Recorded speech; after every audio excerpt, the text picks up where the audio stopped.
just finished my freshman year of college. I'm a female, and Snapchat is my main way of communicating with my friends. One day, I got a Snapchat notification that a boy named Ryan had added me. I opened Snapchat and added him back. I checked his Snap score and saw that it was 52,000, so he seemed to be a real guy. His username was Ryan and then a bunch of numbers that I can't remember. I sent him a snap of the top of my head and asked, "Who is this?" About a minute later, he responded. I opened his snap, which was all black, and said, "I saw you on Quick Add and thought I should add you." I left him on red after that, but I didn't delete him. Within a couple hours, I had forgotten all about him. That night, I was laying in bed and watching some TV before I went to sleep. I started to hear a light tapping on my window. I shut off the TV so that I could hear it better. After a couple seconds, I heard it again. There was 2 large bushes in front of my window, and when I looked out, all I could see was leaves and darkness. Then, I saw it.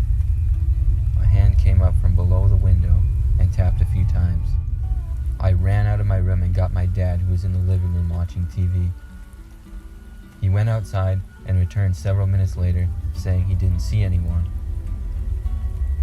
I went back into my bedroom and tried to sleep. It took me a long time, but there was no more tapping on my window, and eventually I got some sleep. The next morning, I woke up and checked my phone. There was a snap from Ryan. It was a picture of my house that said, "Why didn't you open your window for me last night?" I went to respond, but he had deleted me. I thought about going to the police, but all I had was his username, and I figured there was nothing that could be done. That night, I was once again laying in bed and relaxing before I got tired enough to sleep. Once again, I heard tapping. This time, instead of running to find my dad, I texted him on my phone and said that the tapping was going on again. It continued for about another minute before I heard commotion outside my window and the sound of my dad yelling. I then called the police, and within 5 minutes they arrived.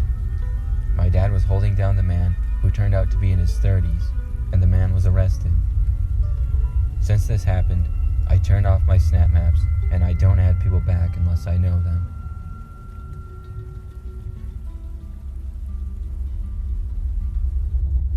This happened a few weeks ago. At about 10 p.m. on a Sunday night, my best friend texted me and asked me to come over. He said that a girl he had been Snapchatting wanted to come over and hang out, and she was bringing a friend, so I should hang out with them. He said we were all probably just going to sit and chill in the car and chat. I didn't really want to go, but he's my best friend and he's like a brother to me, so I thought, why not be spontaneous? I drove to his house and parked on the side of the road in front. He came out and got into the car with me. He said he had been Snapchatting with this girl for about a month, and she seemed pretty cool. He showed his Snap Map to me, which showed the location of his friends if they had it on. The girl had hers on, and it showed her on a road, which was about 10 minutes away. My friend and I hung out for a while in my car, then checked on her Snap Map again. It showed her in a city that was past us. My friend was confused as to where she was going, and so he sent her a snap. We waited several minutes for her to reply, but she never did. We checked her map again and saw her in the parking lot of a park, which was about 20 minutes away. My friend tried calling her, but she didn't pick up. It was now almost midnight, and we decided to call it off and both go home and go to bed. Just then, she snapped my friend back and said she was on her way. My friend decided to let her come over after all and said okay. About 20 minutes later, we saw a car pull up into the street and park about 20 feet behind us. My friend told her we were in a car and in front of her. We watched her get out, and when she did, we could see there was at least 3 large men in the car with her. "Did you see that?" my friend asked. "The men?" I said. "Yes," he responded. She got out and started to walk to our car.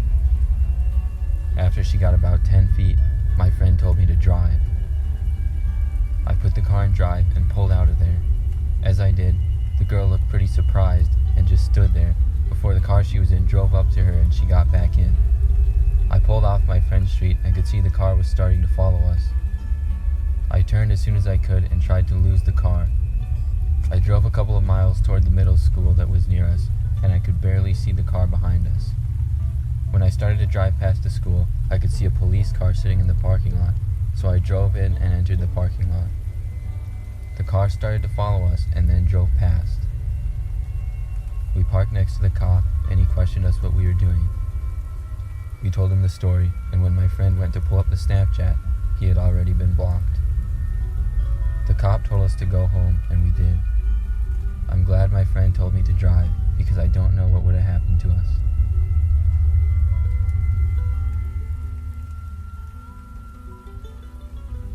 This story happened to me about 3 years ago.